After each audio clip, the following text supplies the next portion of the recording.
It was a quiet Monday morning in Frederick, Colorado. The kind of neighborhood where nothing bad ever happened. Two-story homes, manicured lawns, and early morning joggers were part of the daily rhythm. Among the many families who lived there was the Watts family. Chris, his wife Shanann, and their two daughters, Bella and Celeste. Chris was a soft-spoken oil field worker. Shanann, a vibrant and social media-savvy mom, often posted about her love for her husband and children. To the outside world, they were picture perfect. But behind the doors of 2825 Saratoga Trail, something darker was unfolding. On August 13, 2018, Shanann returned home from a business trip at around 2 a.m. By morning, she and her daughters had vanished. Her friend Nicole grew concerned after Shanann missed a doctor's appointment.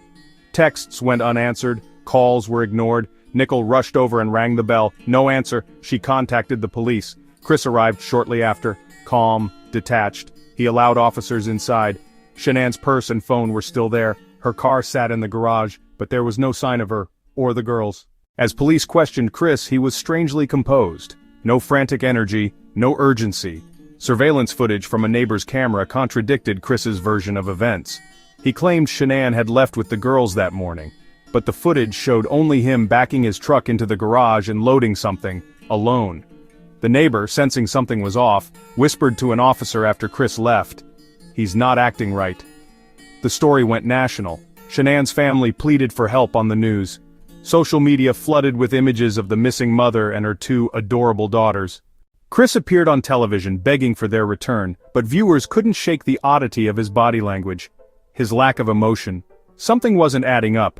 As detectives dug deeper, a troubling detail emerged. Chris was having an affair with a co-worker named Nicole Kessinger.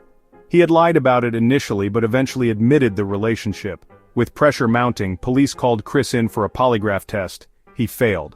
August 15, 2018. Chris Watts broke. In a chilling confession, he admitted to killing his wife but claimed it was after she had killed their daughters. Detectives weren't buying it. They pressed further. He finally told the truth, or a version of it. He had smothered his daughters, Bella and Celeste, and strangled his pregnant wife, Shanann. Chris detailed how he wrapped Shanann's body in a sheet, loaded her into his truck, and drove with the children, still alive, 45 minutes to an oil field owned by his company. There, he buried Shanann in a shallow grave. Then, he smothered Celeste with her favorite blanket. Bella watched. When it was her turn, she fought back, crying, "Daddy, no!" The reality was unbearable. America recoiled in horror. Chris Watts, a seemingly loving father, had murdered his entire family. The why remained a mystery. Was it lust, freedom, an escape from domestic life? Prosecutors painted a picture of a man obsessed with a new life, willing to erase his old one entirely. Faced with overwhelming evidence, Chris accepted a plea deal to avoid the death penalty. On November 6, 2018, he pleaded guilty to 9 criminal counts, including 5 counts of first-degree murder. Shanann's family, heartbroken but relieved, supported the plea to avoid a prolonged trial. On November 19, Chris Watts was sentenced to 5 life sentences without the possibility of parole, plus 84 additional years. He was transferred to a prison out of state for his safety. In court, Shanann's parents gave tearful victim impact statements. The room echoed with grief. Chris showed no visible emotion. Chris adjusted to life behind bars, but interest in the case never died.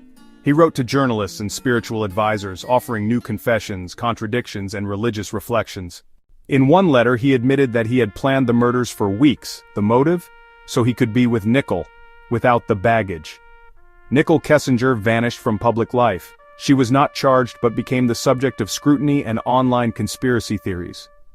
Shanann's social media, once filled with posts about love and motherhood, became a haunting record of what was lost. Videos of the girls dancing, photos of family vacations, a smiling Chris now unmasked as a killer. Online communities dissected every detail. Documentaries and YouTube videos surged. The Watts case became a cautionary tale about appearances, how darkness can hide behind smiles, how social media masks real suffering. Shanann's family created foundations in her honor, hoping to raise awareness about domestic violence and familial abuse. Even now, years later, Chris Watts remains a chilling figure in America's true crime history. Not because he looked like a monster, but because he didn't.